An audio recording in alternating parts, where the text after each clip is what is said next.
Hello दोस्तों, इस video tutorial में हम कवर करने वाले हैं कक्षा 12 की सामान्य हिंदी के ग्रामर पोर्शन यानी कि काव्य संदर्भ के तत्वों को, जैसे रस, छंद और अलंकार। इसमें से पहला हमारा टॉपिक है रस, जो कि हर एक एग्ज़ाम में पूछे ही जाते हैं। अपने 12 के एग्ज़ाम के लिए हमारे यहाँ मोस्ट इम्पॉर्टेंट श्रृंगार रस, वीर रस, करुण रस, हास्य रस और शांत रस, ये इम्पॉर्टेंट है। इस वीडियो ट्यूटोरियल में हम करुण रस तक यानी कि श्रृंगार रस, वीर रस, करुण रस, इन 3 रसों के बारे में जानेंगे। क्या होती हैं ये, इनके उदाहरण क्या हैं और परीक्षा में हमें किस प्रकार से लिखना है, इन सब चीज़ों के बारे में जानेंगे। और आप डिस्क्रिप्शन बॉक्स में दिए गए लिंक से इस PDF को डाउनलोड भी कर सकते हैं। तो चलिए वीडियो को चालू करते हैं। दोस्तों, पहला रस आता है हमारा श्रृंगार रस। तो श्रृंगार रस क्या होता है कि जब सहृदय नायक नायिका के चित्र में रति नामक स्थायी भाव का जब विभाव, अनुभाव और संचारी भाव से संयोग होता है तो वह श्रृंगार रस का रूप धारण कर लेता है। ठीक, यानी कि देखिए कि नायक और नायिका के मन में जब रति यानी प्रेम नामक स्थायी भाव और विभाव और अनुभाव संचारी भाव से संयोग होता है तो उनके मन में श्रृंगार रस पैदा होता है। इसके 2 भाग होते हैं। पहला होता है संयोग श्रृंगार और दूसरा होता है वियोग श्रृंगार। तो संयोग श्रृंगार के बारे में देखते हैं। क्या होता है संयोग श्रृंगार? संयोग काल में नायक और नायिका की पारस्परिक रति को संयोग श्रृंगार कहते हैं। यानी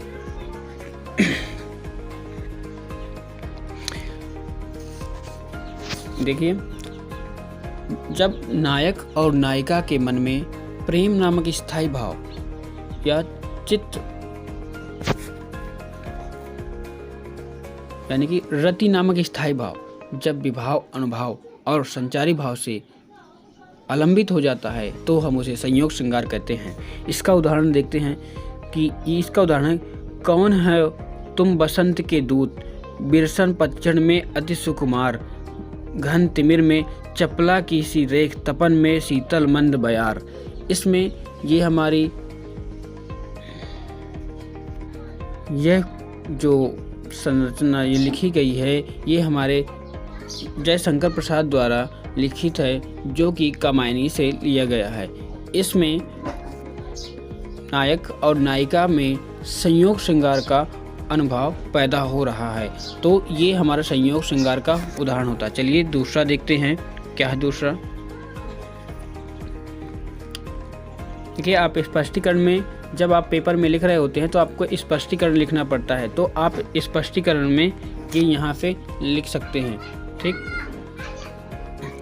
इसमें है इस प्रकरण में रति स्थायी भाव है, आलम्बन विभाव है, श्रद्धा और मनु उद्दीपन विभाव है, एकांत प्रदेश श्रद्धा की कमनीयता, कोकिला कंठ और हाफ परिधान संचारी भाव है, आश्रय मनु के हर्ष, चपला, आशा, उत्सुकता आदि भाव है। इस प्रकार विभाववादी से पुष्टि रति स्थायी भाव संयोग श्रृंगार की दफा को प्राप्त होता है। ठीक, अगला देखते हैं वियोग श्रृंगार। वियोग श्रृंगार में क्या होता है कि जिस रचना में नायक एवं नायिका के मिलन का अभाव रहता है और वह विरह का वर्णन करता है वहाँ वियोग श्रृंगार होता है। यानी कि जब नायक और नायिका का मिलन संभव नहीं हो पाता है तो वहाँ वियोग श्रृंगार होता है। ठीक, इसका उदाहरण चलिए देख लेते हैं। उदाहरण में क्या है? उदाहरण में है ये मेरे प्यारे नौ जलद से, कंज से नेत्र वाले, जाके आए न मधुबन से और न भेजा संदेशा, मैं रो रो के प्रिय विरह में बावली हो रही हूँ, जाके मेरी सब दुख कथा तू श्याम को सुना दे। इस प्रसंग में जब राधा जी विरह में रहती हैं तो वो ऊधों जब राधा जी के यहाँ पर आता है श्री कृष्ण जी के कहने पे, तो उनसे श्री राधा जी कह रही हैं कि हे उद्धव, मेरे प्यारे नौ जलद से, कंज से नेत्र वाले, जाके आए न मधुबन से और न भेजा संदेशा, मैं रो रो के पिए विरह में बावली हो रही हूँ, जाके मेरी सब दुख कथा तू श्याम को सुना दे। ये अपना पैगाम वो उनसे उद्धव जी से श्री कृष्ण के लिए भेजती हैं। यानी कि जब उन दोनों का राधा और श्री कृष्ण का मिलन नहीं हो पाता है तो वहाँ पर हमारा ये वियोग श्रृंगार रहता है। चलिए अगला श्रृंगार की बात कर लेते हैं। अगला श्रृंगार हमारा है वीर रस।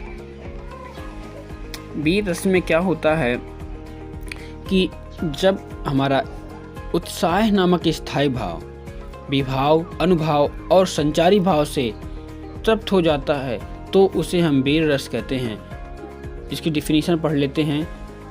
उत्साह की अभिव्यक्ति जीवन के कई क्षेत्रों में होती है। शास्त्रकारों के प्रमुख रूप से ऐसे 4 क्षेत्रों का उल्लेख किया गया है: युद्ध, धर्म, दशा और दान, दया और दान। अतः इन चारों को लक्ष्य कर जब उत्साह का भाव जागृत हो, पुष्ट हो जाता है तब वीर रस उत्पन्न होता है। दोस्तों, आप परीक्षा में सिर्फ ये लिख सकते हैं कि जब उत्साह नामक स्थायी भाव विभाव, अनुभव और संचारी भावों से विभक्त हो जाता है तो उसे हम वीर रस कहते हैं। इसका उदाहरण देख लेते हैं। साज चतुरंग सैन अंग मैं भरी उमंगधारी, सर्जा शिवाजी जंग जीतन चलंत हैं, भूषण भनत नाद बिरह बिहद नगारन के नदी नद मद गबरन के रलत हैं। ये हमारा वीर रस का उदाहरण हो गया। इसमें शिवाजी की चतुरंगणी सेना के प्रयाण का चित्रण है। शिवाजी के हृदय का उत्साह, स्थायी भाव, युद्ध को जीतने की इच्छा आलंबन है। नगाड़ों का बजना उद्दीपन है। हाथियों के मद का बहना अनुभव है तथा उग्रता संचारी भाव है। अगला रस देखते हैं जो कि हमारा लास्ट है, हमारा है करुण रस। करुण रस में क्या है, ये वियोग यानी कि वियोग श्रृंगार और ये करुण रस, इन दोनों में अलग अलग डिफरेंस है। वियोग श्रृंगार में क्या होता है, जब प्रेमी अपनी प्रेमिका या प्रेमिका अपने प्रेमी से बिछड़ जाती है तो वहाँ पर वियोग श्रृंगार होता है। लेकिन करुण रस में क्या होता है कि जब बंधु विनाश, बंधु वियोग, इन सब चीज़ों से हमारा करुण रस प्राप्त होता है। तो इसका हम देखते हैं, इसकी डिफिनीशन क्या है। इसमें आपका जो शोक नामक स्थायी भाव होता है, जब शोक नामक स्थायी भाव विभाव, अनुभव और संचारी भाव से विभक्त हो जाता है तो उसे हम करुण रस कहते हैं। यानी कि बंधु विनाश, बंधु वियोग, द्रवनाश और प्रेमी के सदैव के लिए बिछड़ जाने से करुण रस उत्पन्न होता है। शोक नामक स्थायी भाव विभाव, अनुभव और संचारी भाव के संयोग से करुण रस दशा को प्राप्त होता है। ठीक, इसका हम उदाहरण देख लेते हैं। क्यों छलक रहा है दुख मेरा, उषा की मृदु पलकों में, हाँ उलझ रहा है सुख मेरा, संध्या की घन अलकों में। इस पद में कवि ने अपने प्रेयसी के विरह में रुदन का वर्णन किया है। यहाँ प्रियतमा अंधकारी रूप केश वाला तथा संध्या उद्दीपन है। आंसू रूपी प्राप्तकालीन ओस की बूंदे संचारी भाव है। इस सबसे पुष्ट शोक नामक स्थायी भाव करुण रस की दशा को प्राप्त कर लेता है। स्पष्टीकरण की जब बात करें तो इसमें है, प्रस्तुत पद में कवि के अपनी प्रेयसी के विरह में रुदन का वर्णन किया है। इसमें कवि के हृदय का शोक स्थायी भाव है। यहाँ प्रियतमा आलम्बन है तथा प्रेमी आश्रय है।